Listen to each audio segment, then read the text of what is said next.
أفضل المرسلين سيدنا محمد وعلى آله وصحبه الطيبين الطاهرين. رب اشرح لي صدري ويسر لي أمري واحلل عقدة من لساني يفقهوا قولي. وبعد، اللهم لا مانع لما أعطيت ولا معطي لما منعت ولا ينفع ذا الجد منك الجد. Of the dua of the Prophet sallallahu alayhi wasallam that we say after every single salah, we remind ourselves, Ya Rabbi, dear Lord, there is no one that can impede, prevent, block, say no for anything that you wish to give. المنع والعطاء. And the opposite. No one can give benefit of something that you deny, reject, impede. And for a believer, subhanAllah, both are ata. And this is what I want to speak about. That while we understand and we want as humans to be always, we like abundance, we like to be given, and we don't like scarcity, we do not like anybody to tell us no, we don't like denial. But for a believer, we think differently. We're not like other people.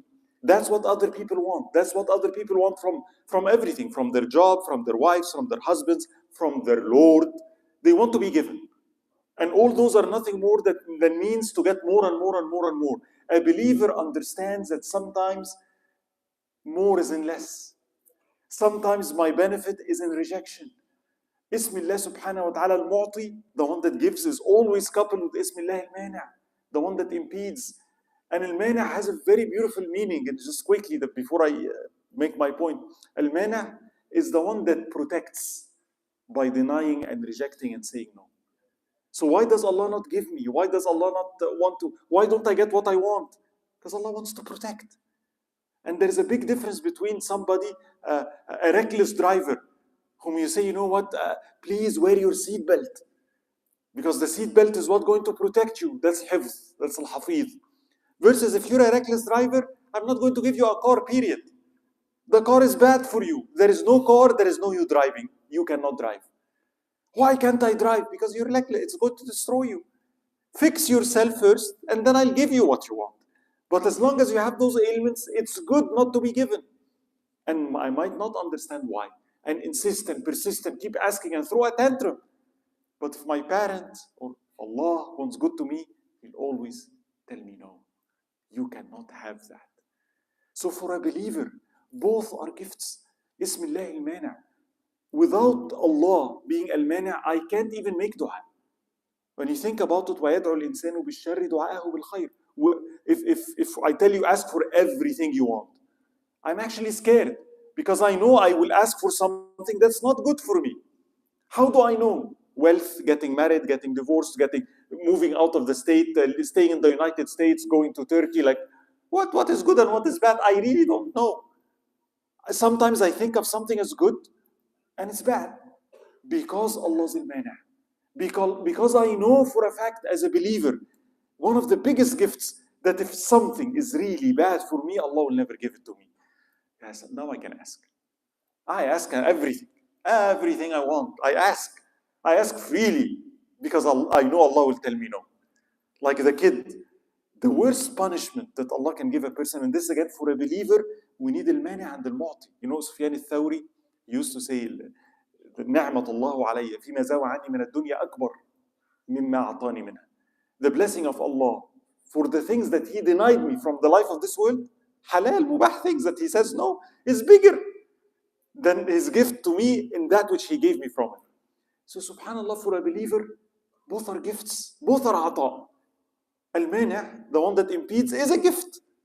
So for a believer, we always get, whether Allah gives or Allah holds back, Ya Rabbi, both are good, both are necessary.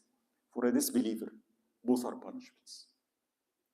If the worst punishment ever is if Allah, okay, take whatever you want. Anything you ask, you'll be given. That's a recipe of destruction. I'll end up destroying myself. And there's numerous examples in the Quran about people that would ask for a miracle. And when Allah gives them what they want, it's their destruction. Allah subhanahu wa ta'ala says also in Surah Maryam, أَفَرَأَيْتَ الَّذِي كَفَرَ بِآيَاتِنَا وَقَالَ لَأُوتَيَنَّ مَالًا وَوَلَدًا أَطَّلَعَ الْغَيْبَ أَمِ اتَّخَذَ عِندَ الرَّحْمَنِ عَهْدًا سَنَكْتُبُ مَا يَقُولُ وَنَمُدُّ لَهُ مِنَ الْعَذَابِ مَدًّا وَنَرِثُهُ مَا يَقُولُ وَيَأْتِينَا فَرْدًا. Have you seen the one that denied our signs and went ahead and, you know, nowadays they have this what they call you manifest things. Some of the concepts out there are very destructive.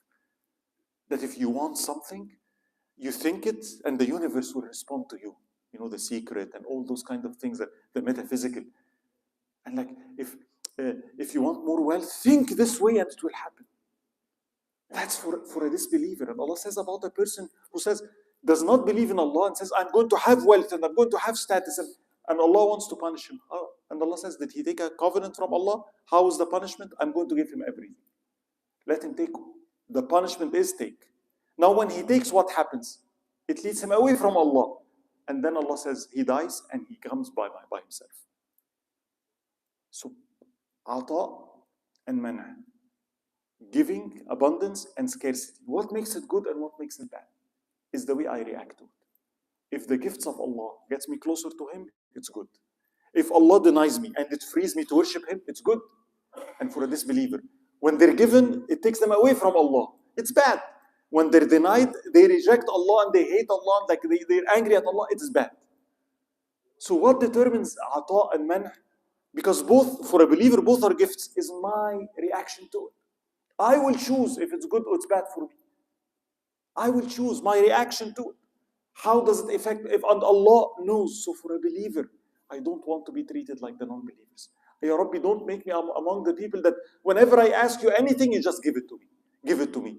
Not good. I want al-mu'ti and I want al-mani'. Ya Rabbi, give me only that which makes me get closer to you.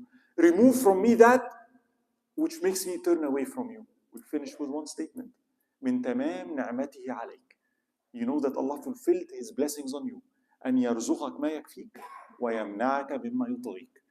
That He gives you that which suffices you only, and He denies you that which will make you transgress. We ask Allah subhanahu wa ta'ala to make us understand that His deprivation is actually giving. And we ask Allah subhanahu wa ta'ala to make us make His giving to us a way to get closer to Him. سبحانك اللهم وبحمدك لا إله إلا أنت نستغفرك ونتوب